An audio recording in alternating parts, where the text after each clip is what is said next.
Just as a final rant on Cyril Ramaphosa, Hippo Eyes, and his response to the State of the Nation address debate, it's quite extraordinary how he totally ignores Dr. Peter Groenewald, as I said in the earlier video. But this is such an important issue that it needs to be covered separately.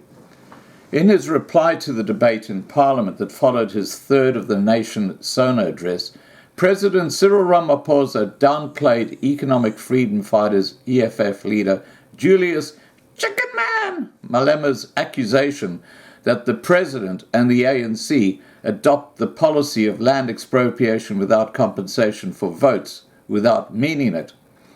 I agree with Honourable Malema that we will not solve the social ills confronting South Africa without addressing the question of land, he said. He then committed to making good on delivering changes to the Constitution which would explicitly allow for expropriation without compensation. Parliament will have to deal with a land expropriation without compensation bill to achieve agrarian reform and spatial justice. We want to make all rights visible, Ramaphosa said. Given the chance, our people are able to rise to the top, and that is what we are seeking to do, he continued. We are establishing an institution basis to remove constraints in accessing land. Land should be distributed to those who work it.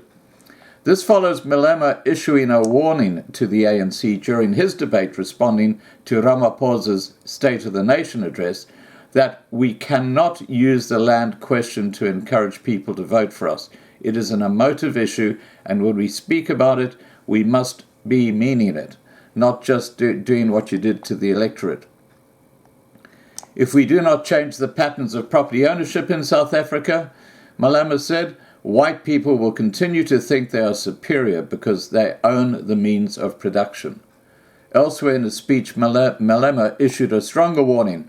We must therefore warn you that if you do not expropriate land without compensation and return it to its rightful owners, the democratic project remains under permanent threat.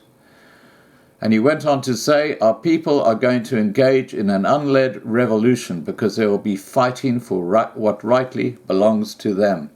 Now, everything that Malema said there is a load of bullshit. I mean, I don't have to go over this again. Everybody on my channel knows that the original landowners were the Khoi San peoples.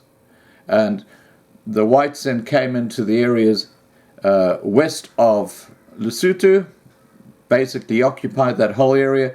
There weren't any Bantus or any Nguni people in that area at all. So for them to say that the whites kicked them off their land is bullshit. It's bullshit. It's that simple. It's bullshit. But they keep on with this furphy because it suits them. And you know what it does? It distracts from what is actually going on in South Africa today. It distracts from the chaos that's happening in the municipalities. It distracts from the chaos that's happening in all the state-owned enterprises. It distracts from the chaos that has anything that has been touched by the ANC. Because corruption and incompetence are the words that follow their involvement in anything that happens in South Africa. And that's why the country is just a carcass now. It's just a dying carcass. And it's going back to the Dark Ages. I mean, there's no question about that. That's the reality of what's happening in South Africa. But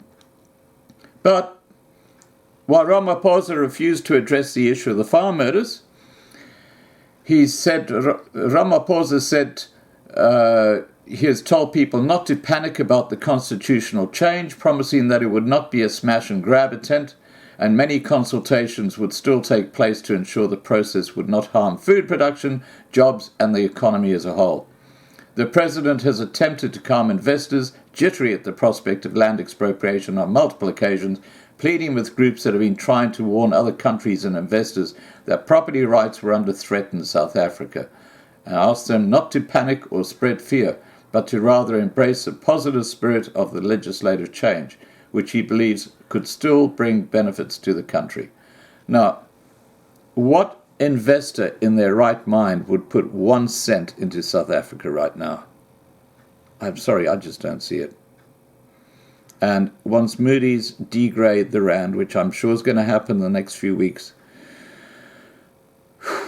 it's not going to be good. So I hope you bought gold, and I hope you bought physical silver, because the gold price has done exceptionally well over the last few weeks.